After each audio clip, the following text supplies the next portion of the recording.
Olá, eu sou Adriana Silva, eu sou formada em estatística, fiz mestrado em estatística, quero voltar para o meu doutorado, que eu parei também em estatística. Eu já trabalhei em várias empresas diferentes, muitas delas na parte de tecnologia, então empresas de tecnologia. Trabalhei como parte de marketing, fazendo eventos e ajudando ali a divulgar a ferramenta que eu trabalhava, e também na área de pré-vendas, que era para convencer o meu cliente de que aquele produto era bom. E em ambas as duas experiências eu tive que aprender muito, porque como é que eu vou falar de uma ferramenta analítica sem saber estatística? Então, sempre tive que estudar muito, foi onde eu me desenvolvi pra caramba. E também tive experiências colocando aí como cliente, né? O cliente de uma empresa de software. Então, eu trabalhei em uma empresa como gerente de analytics e depois como diretora de analytics, aonde eu executava os projetos, né? Então, eu era consumidora de software das empresas que antigamente eu vendia.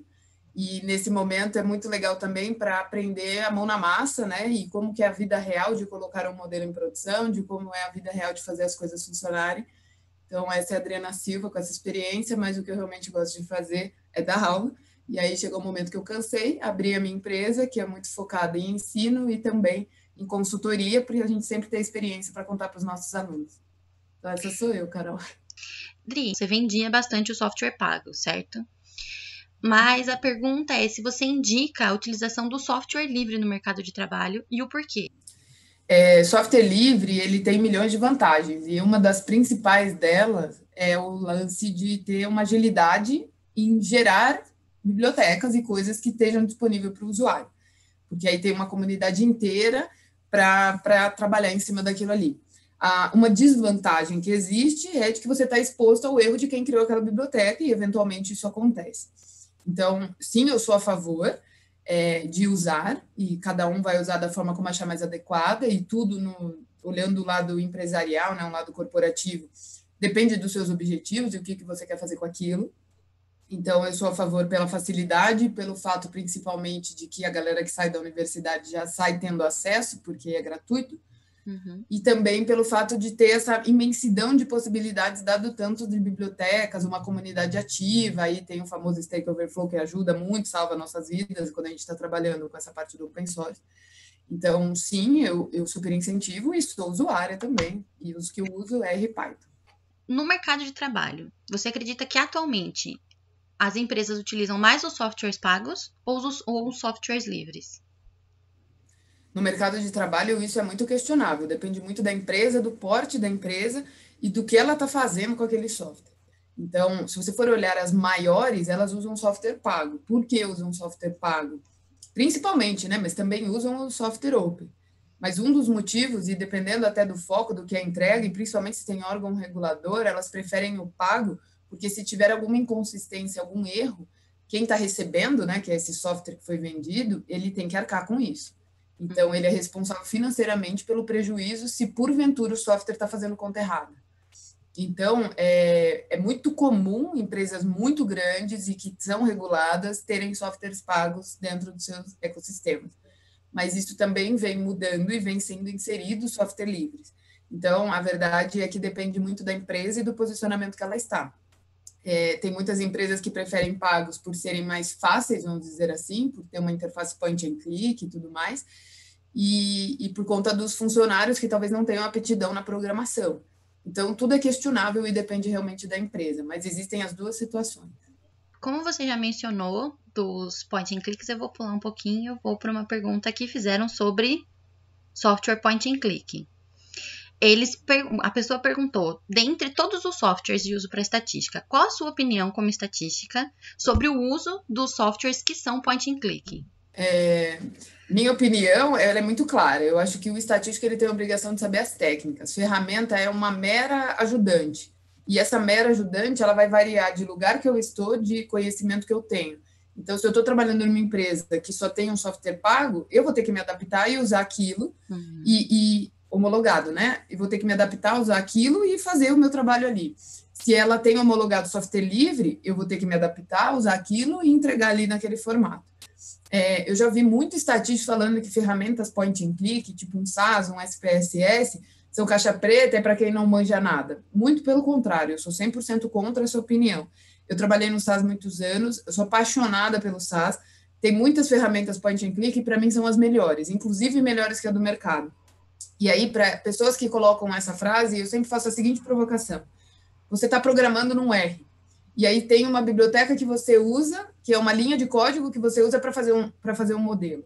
É a mesma coisa que apertar um botão no SAS, só que você vai escrever ao invés de clicar. Dá na mesma, porque se você não sabe o que a biblioteca está fazendo, é a mesma coisa que você não saber o que o software está fazendo num point and click.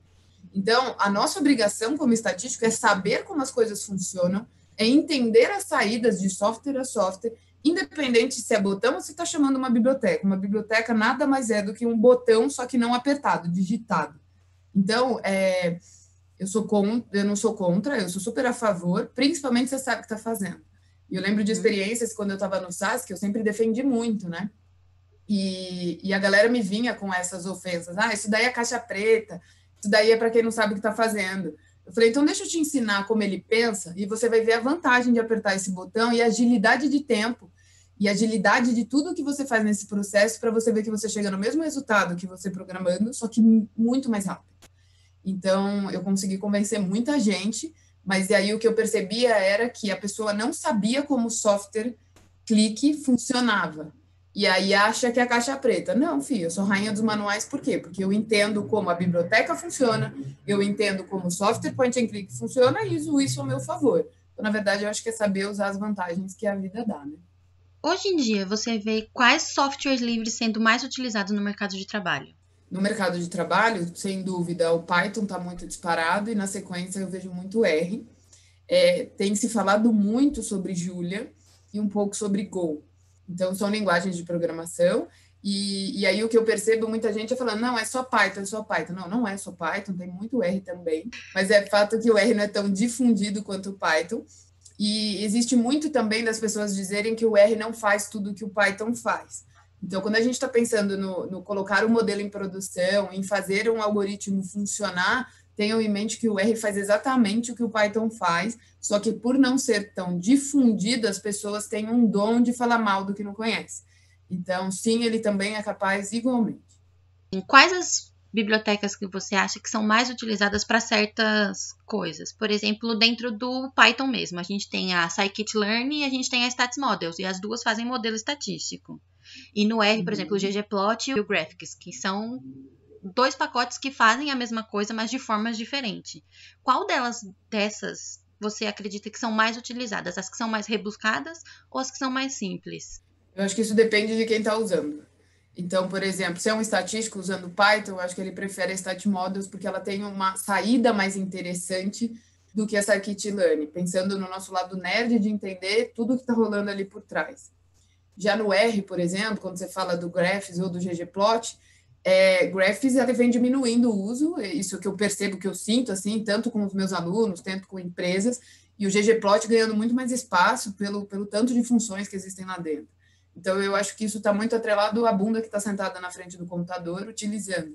E também, uma coisa que afeta muito, é na hora que você vai fazer a busca para saber qual biblioteca usar, qual é a mais utilizada, porque essa mais utilizada tem menor probabilidade de ter erro ali dentro, porque senão as pessoas já teriam encontrado inconsistências. Então, a minha premissa sempre é procurar as que são mais utilizadas e estudar ela para inserir ali dentro. No entanto, se eu já tenho uma que eu uso, talvez eu não queira migrar para outra por conta do meu conhecimento. Então, isso vai muito afetado a pessoa que está usando. Para uma pessoa que está se formando agora, qual o software livre você recomenda, você indica que ela tenha mais habilidade para entrar no mercado de trabalho já sabendo utilizar plenamente o software?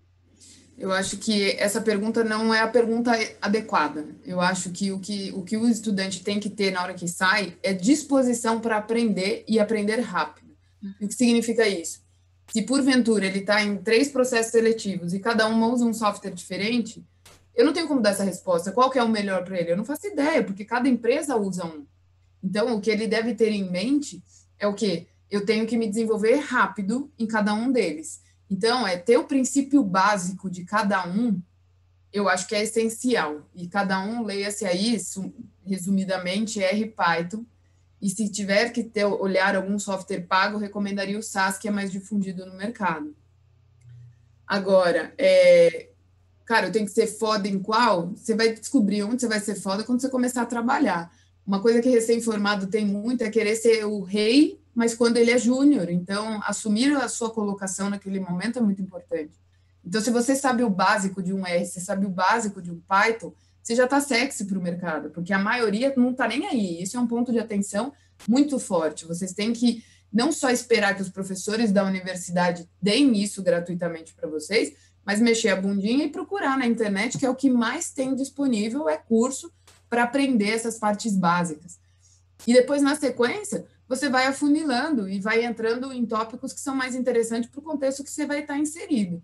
Então, eu acho que ter o básico e saber que existem outras bibliotecas e que para cada biblioteca você vai estudar ela e vai aplicar é o necessário. Então, e também reconhecer que você é júnior. Então, você não tem que ser super-herói. Você tem que se colocar no seu lugar também. Qual foi o software ou a linguagem de programação que você aprendeu na faculdade e você não usa, assim, de jeito nenhum, que só serviu para preencher ali a lacuna da graduação, e o qual que você não aprendeu e você mais utiliza hoje em dia? Eu não aprendi Python e utilizo. Eu aprendi R no formato de como o R era na época e utilizo ele em outra história, então é como se não tivesse tido. Só que isso também eu não vejo como responsabilidade dos professores. Eu acredito que sim, que tem que ter inserido algumas coisas dentro das grades dos cursos de estatística, mas eu acredito mais ainda que depende do aluno. E, por exemplo, eu tive brevemente SAS na faculdade, mas eu queria muito aprender, então eu inventei um estágio para mim em SAS. E eu pratiquei e aprendi tudo nesse estágio que eu inventei. O que isso significa inventou? Não era contratada por ninguém, inventei um tema para eu estudar e pedi para um professor me ajudar. E ele me ajudou e eu aprendi ali. Tem papel que comprove? Não tem, mas eu aprendi. Então, quer dizer, isso que eu acho que precisa ter a pessoa. É ir atrás, é ser curioso, é se virar. E aí eu escolhi um professor que eu sabia que manjava de SAS porque ele poderia me dar diretrizes. Agora, tem um professor que manja de R, mas ele não tem uma cadeira para me ensinar? Pede para ele. Não precisa nem ser professor, pede para outra pessoa te mentorar em outros lugares. Tem muita pessoa que manja. Aí é onde eu vejo que o aluno tem que perder um pouco a vergonha, entrar no LinkedIn e começar a procurar pessoas para darem suporte. Hoje eu mesmo dou suporte para vários alunos de universidade, para eles não desistirem do curso, fico ajudando, dando incentivo. Então, por que outras pessoas também não poderiam fazer? Eu acho que é tudo questão de ir atrás e pedir. Mas eu acredito que é muito mais na mão do aluno. E softwares que eu mexi ali, que não tive mais contato, existiram, mas eu acho que não faz nem sentido falar. Por quê? Porque foi a Adriana que não teve mais contato. Teve colegas de turma que tiveram. Então, quer dizer, não foi inútil. Então, eu acredito que, assim, nada que entra no nosso cérebro é inútil. Ele, eventualmente, vai ser utilizado no futuro ou não. Então, aproveitar o máximo que puder. Um pouco antes você comentou sobre a parte da empresa querer que você, por exemplo, você não sabe aquele software, mas a empresa quer que você aprenda. Então, é assim, como que as empresas geralmente lidam com a pessoa que ela não tem uma facilidade muito grande de aprender, ela não consegue aprender muito rápido uma coisa? Cara, esse é um ponto de atenção, porque cada vez mais as empresas querem independência. O que significa isso? Eu te passo uma tarefa e você se vira para resolver essa tarefa. Então, se eu tenho uma dificuldade de aprendizado, eu vou ter que evoluir nisso, porque eu vou ser cobrada por isso, principalmente se você vai subindo nos cargos. Então, uma recomendação que eu dou para quem tem essa dificuldade é entender o que é aprender. Aprender a aprender. E aí, para isso, vocês podem até pesquisar na internet um livro, Aprendendo a Inteligência, para verificar e entender como que o nosso cérebro funciona e como que você pode usar isso a seu favor para você aprender. E é claro, nós somos seres humanos, cada um é de um jeito. Eventualmente, aquele livro pode não dar match 100% com você. Você vai descobrir o seu jeito de aprender e vai evoluir nele. Então, quer dizer, a gente tem que ser responsável pelo nosso aprendizado. E se uma pessoa me diz, eu não sou capaz de aprender rápido, é porque ela não aprendeu a aprender, porque todo mundo é. Então, quer dizer, entender como se aprende é uma lição que deveria ser a primeira de todas. E depois, ir usando isso ao favor. Então, o que eu recomendo é a leitura desse livro, que é Aprendendo a Inteligência, e os outros do grupo deste mesmo autor, que ele é maravilhoso, e é um livro engraçadíssimo, e é um livro que você consegue ler em uma tarde. Então, quer dizer, não tem desculpa para falar, eu sou assim. Não, não é assim. Você consegue trabalhar para tudo na vida, quando tem esforço, tem solução. Você ministra cursos e dentro desses cursos você ensina alguns softwares estatísticos, certo? E geralmente as pessoas não são estatísticas, não são formadas em estatísticas que fazem o curso. Qual é a maior dificuldade que você vê das pessoas que não são estatísticas utilizando o software? Porque precisa ter uma ideia do que o software está fazendo por baixo. A maior dificuldade delas é em aprender o software ou em aprender a estatística por trás do que o software faz? Normalmente, os meus alunos, eu tenho uma boa fatia que é estatístico e uma outra boa fatia que não é. É praticamente meio a meio. Eu tenho muito estatístico nos meus cursos. E o que eu posso dizer é, ambos precisam relembrar, né, e aprender a estatística do zero. Então, o meu papel em todos os meus cursos é ensinar a essência da estatística, interpretação e como que eu faço aquilo funcionar. Depois entra uma ferramenta que pode ser qualquer. Então, a gente é agnóstico. Então, se quer em tal, a gente vai estudar e vai ensinar em tal, porque a ferramenta ela não é o principal enquanto a gente pensa em análise de dados, e sim a técnica que está sendo usada. E aí ensina-se a ferramenta focada para aquele problema e interpreta as saídas daquela ferramenta com o que eles aprenderam. E o que eu percebo é que, como a gente investe muito tempo em ensinar a técnica, na hora que chega no software, é só amar o software, porque eles tiveram que fazer na mão, então sofreram. Então, na hora que chega na ferramenta, pô, já sai assim, que maravilhoso. Então, eu não vejo tanto sofrimento em usar o software. Eu vejo assim nossa, maravilhoso, por facilidade. Sofrimento, a maioria percebe que o quê? Cara, é uma linguagem de código, eu tenho simplesmente que saber falar com ele. E aí a gente usa o Google para nos ajudar. Então, quer dizer, não existe, e isso eu posso falar, acho que com a boca cheia, que é muito difícil ter algum programador que consiga programar desconectado do mundo, sem internet, sem nada. Por quê? Vai chegar em algum momento que ele vai ter algo que ele não sabe e ele vai abrir o Google para procurar no manual qual é o caminho. E pronto, significa o quê? Tudo está lá na internet. É só eu saber pesquisar. Então, programar não é um bicho de sete cabeças. A gente tem que saber fazer as perguntas para o senhor Google, encontrar no Stack Overflow ou no manual e fazer testes. E aí eu acho que vem muito o quê? Tem que ter paciência. O nosso cérebro não é igual ao computador e a gente precisa dar tempo para que a gente consiga convergir para aquela resposta. Mas na hora que converge, você se sente 100% realizado e consegue fazer a entrega do seu trabalho. Então, eu acredito que vai muito da pessoa mesmo, de ir atrás, mas o que eu percebo nos meus alunos é que não é a ferramenta que é o problema. Ela acaba sendo um facilitador. Então, eles ficam felizes de ver que aquilo tudo que eles fizeram na mão sai rápido e que eles conseguem fazer todas as interpretações de forma direta. Para um recém-formado, ou para alguém que está no mercado e começou a fazer análise estatística agora, qual é a maior dificuldade encontrada para aplicar o problema do dia a dia no software? Eu acho que o maior problema não está nem no software. O maior problema está em entender o problema. E isso eu vejo muito em recém-formados. Por quê? Porque não está muito bem treinado a fazer as perguntas certas, porque não teve as experiências de fazer aquilo funcionar. Então, eu não vejo o grande desafio do mundo no software, eu vejo o grande desafio na prática. E isso quer dizer o quê? Software é algo que a gente consegue aprender, ele não é o fim do mundo. Tem caminhos pela internet, em cursos.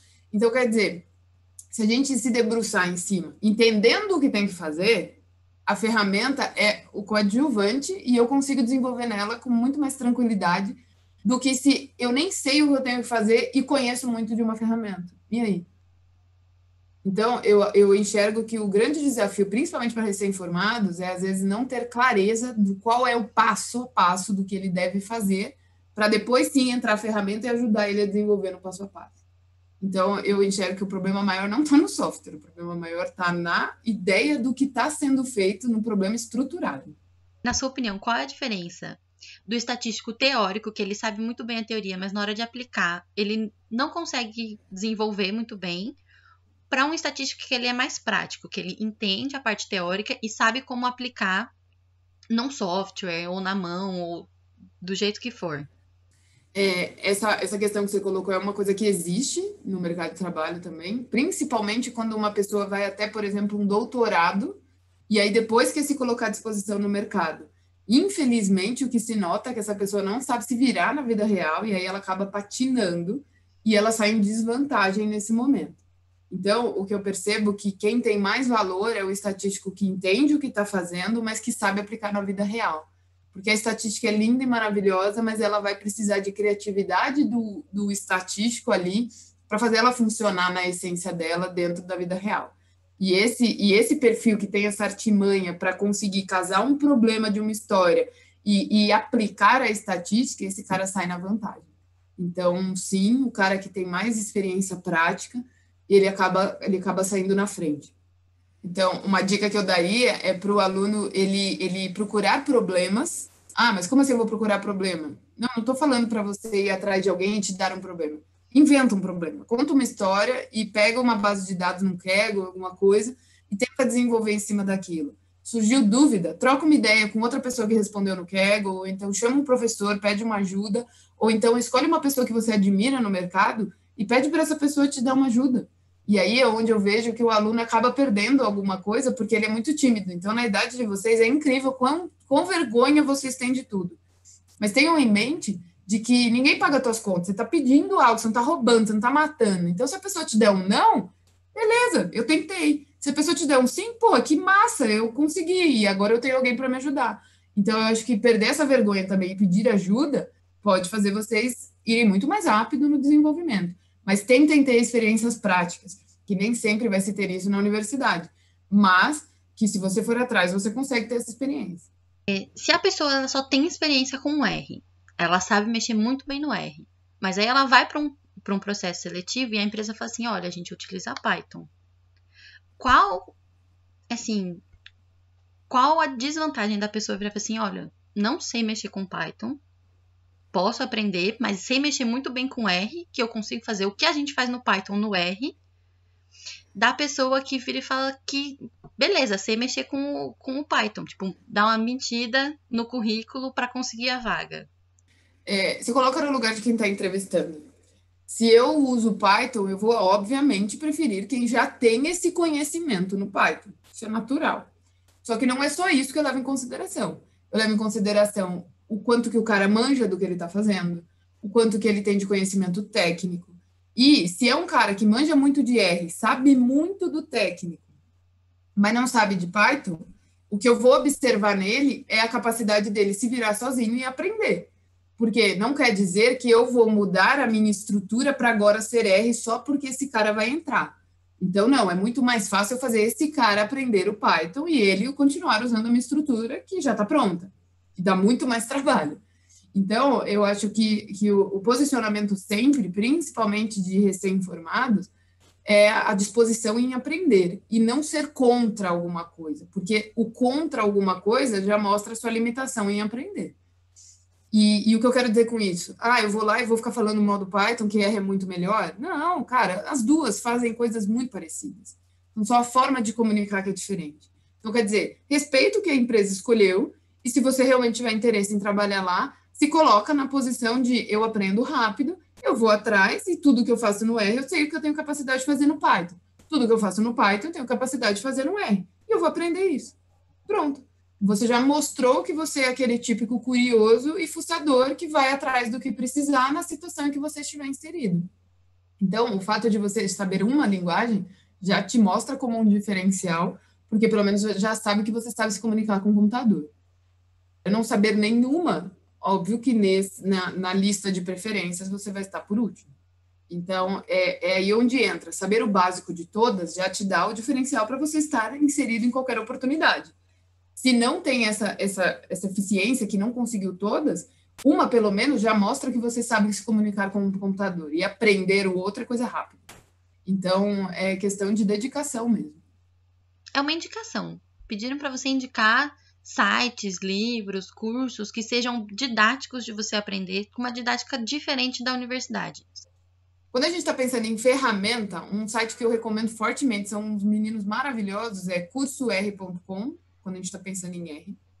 Quando você está pensando em Python, Tem vários conteúdos, mas eu gosto muito do Theo Calvo, que estudou na Unesp Presidente Prudente, e ele tem um canal no Twitch, onde ele ensina o Python gratuitamente. Então, vale muito a pena seguir o canal dele. No Meninos do Curso R, o próprio site já é maravilhoso. Eu tenho um combinado com eles e, como eu sempre indico, eles me deram um cupom de desconto para eu disponibilizar para quem eu falo.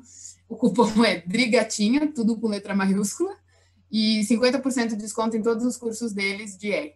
Então, acho que essas duas recomendações para ferramentas são as melhores, porque esses meninos são realmente muito bons. O Theo com o Python e os meninos da Curso R com o R. Se quer aprender estatística de uma forma diferente, aí eu recomendo o meu canal. No meu canal tem vários videozinhos, não só no meu canal, como no do Stat Dados, onde eu gravei vários vídeos. Lá tem vários videozinhos eu ensinando estatística de uma forma um pouco mais lúdica, muito mais, talvez, palpável para o nosso cérebro absorver, para depois você ir para as contas gregas lá, para as letrinhas gregas. Acho que pode acrescentar muito. E o meu site, o asn.rocks, onde tem e-books e toda a parte de contextos usando a estatística, mas para atender problemas de negócio. Então, eu tenho... O meu linguajar é estatística aplicada realmente para áreas que têm problemas, que são áreas de negócio. Então, normalmente, quando eu dou aula, eu sempre estou atrelada a algum problema para resolver, porque eu não enxergo como aprender estatística sem ver um contexto. E isso vai mudando para histórias as histórias. Então, eu recomendaria esses canais. Então, a gente falou do curso R, a gente falou do Twitch do Theo Calvo, que é o Tell Me Why. A gente falou do asn.rocks, que é o meu canal. E também tem um outro que eu gosto muito, de um gringo, que chama StatQuest. Isso, para quem quer entender estatística também numa forma diferente, vale muito a pena. Então, esses são os sites que eu olho assim, admiro muito e recomendaria fortemente. Então, Tadri, obrigada de verdade por aceitar participar dessa entrevista. Eu que agradeço.